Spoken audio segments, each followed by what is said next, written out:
কিরে তোমা কই গেছিলি? কোচিনে গেছিলাম।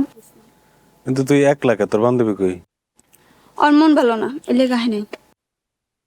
মন ভালো নাই? কি হয়েছে, তোরা ঝগড়া করছস?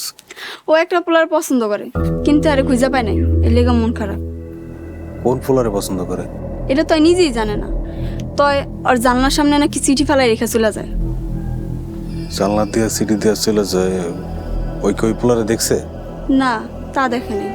যে পোলায় চিঠি দিয়ে যায় ওই পোলারে কি অনেক ভালোবাসে? হ, এটাই তো কইছে, অনেক ভালোবাসে। আচ্ছা ঠিক আছে, তুই তাহলে যা।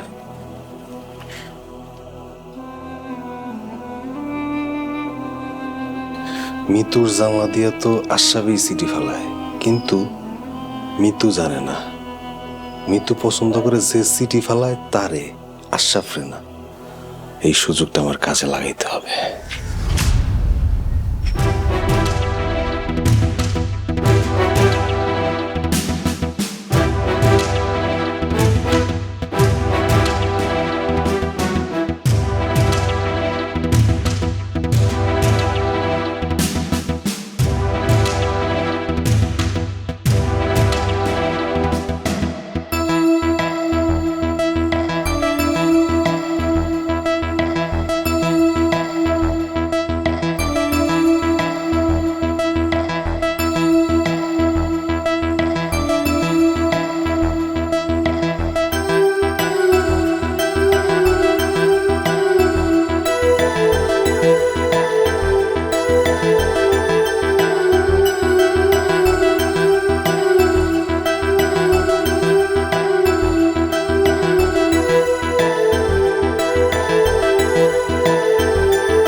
আশরাফ,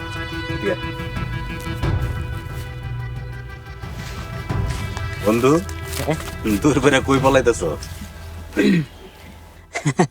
পালামুখে আমি তো এমনি যাইতেছিলাম। বন্ধু আমি কিন্তু সবই জানি। তুমি যে মিতুরে চিঠি দাও, আবার সাধু বাবা সাইজা ওর বাপেরে ভয় দেখাও যাতে ওর বিয়া না দেয়, আমি কিন্তু সব জানি। কে বন্ধু, এডি কাউরে কইস না কিন্তু। আচ্ছা ঠিক আছে, কম না, কিন্তু তুমি এরকম লুকোচুরি করতেছো কেন? সরাসরি মিতুরে কইলি তো পারো। কেমনে কই বন্ধু, মিতু হইলো আমার আপন চাচা তো বোন, ওর বাপে হইলো আমার চাচা। তো ওর বাপের আর আমার বাপের আছিল সাপে নেউলে সম্পর্ক। হ, এটা তো গ্রামের সবাই জানে। যাই নাও তুই কেমনে কস এই কথা? ওর বাপে কি এত সহজে আমাকে সম্পর্ক মাইনা নিব? নিব না কেন? তোমার বাপে মারা গেছে সেই কবে, এখন তো তোমার চাচাই খাওন পরন সবই দেয়, তো মাইয়া দিলে সমস্যা কি? খাওন তো দেয় দয়া কইরা, এরপরে যদি হ্যাঁ জানে যে আর মাইয়ার আমি ভালোবাসি, তাহলে তো আমার মাইরাই লেব। আশরাফ, এই চাচা আমার ডাকে, তুই যা, পরে কথা কমনি, আমি গেলাম। হ্যাঁ